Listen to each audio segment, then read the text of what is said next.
You know that feeling, right? We've all been there. Someone cuts you off in traffic or a coworker makes a snarky comment, and boom, just like that, your whole day feels hijacked.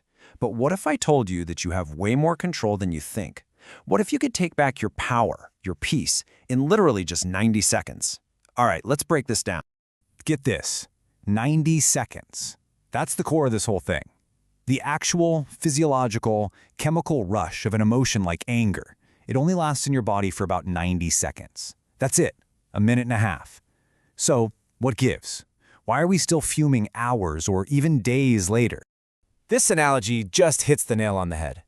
Imagine the trigger, the thing that sets you off, is like burning toast and setting off the smoke alarm. The sensible reaction is to open a window, right? Let the smoke out. But what do we typically do when we're angry? We keep replaying what happened, we practice what we should have said. We're basically just standing there making more and more burnt toast while that alarm is screaming in our ears. So, let's really get into the nitty-gritty of this 90-second secret and unpack why we choose to stay angry for so much longer.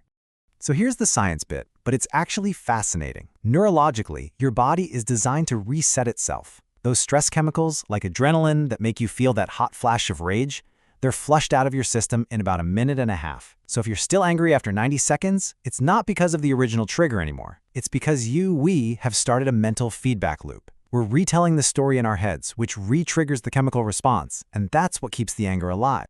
Okay, so if staying angry is a choice, why on earth do we keep making it? To figure that out, we have to deconstruct our triggers and bust some of the myths that keep us feeling so powerless.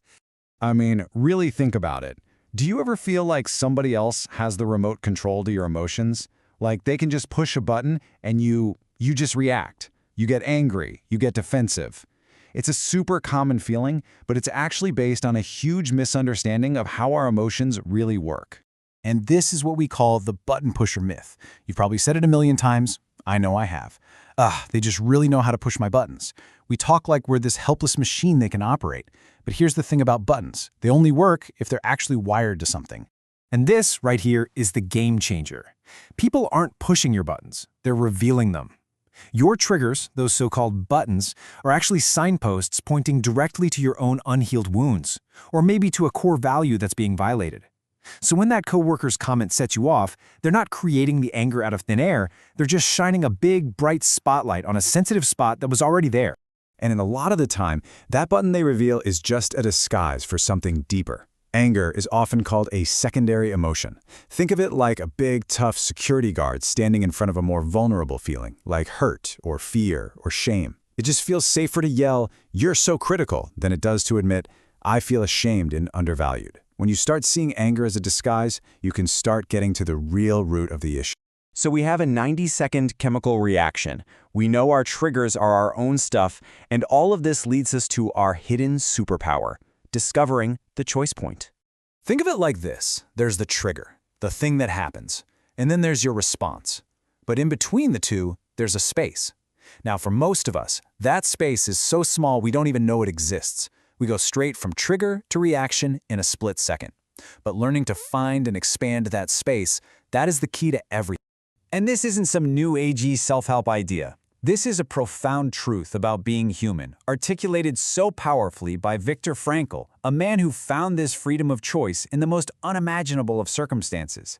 In that tiny little pause, that space, that's where your power is. That's where your growth is. That's where your freedom lies. Okay, so how do you actually find this magical space? You do it by activating your observer self. And this is such a simple but ridiculously powerful technique. Instead of fusing with the emotion and saying, "I am angry," you take one step back and just watch it. I notice anger arising in my body. Instead of getting swept away by the thought, "This person is an idiot," you observe it. I'm having the thought that this person is an idiot. That tiny change in language creates just enough distance to give you your choice back. So understanding all this is the first step, but real change comes from practice. So think of this next part as your workout plan for building emotional strength and fitness. The first exercise is a total perspective shift, the reframe revolution. What if every difficult person in your life wasn't an obstacle, but was actually a personal trainer for your emotional fitness?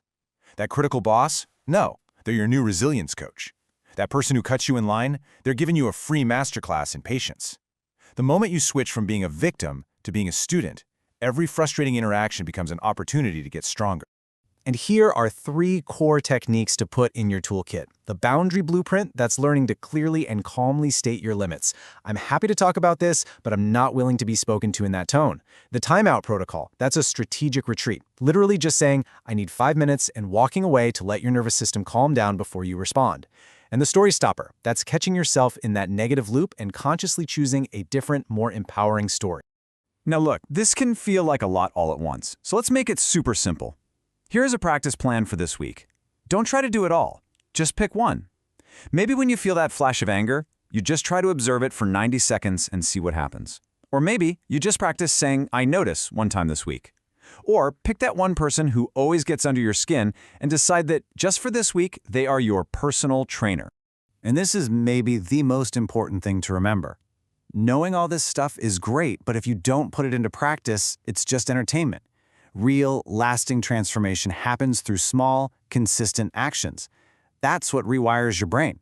So please, don't feel overwhelmed. Just start with one thing. So I want to leave you with this final question. Just imagine it for a second. Think about all the energy you would get back, the mental clarity you would have. Who will you be when other people's behavior no longer has the power to dictate your inner peace? Because that version of you is absolutely possible.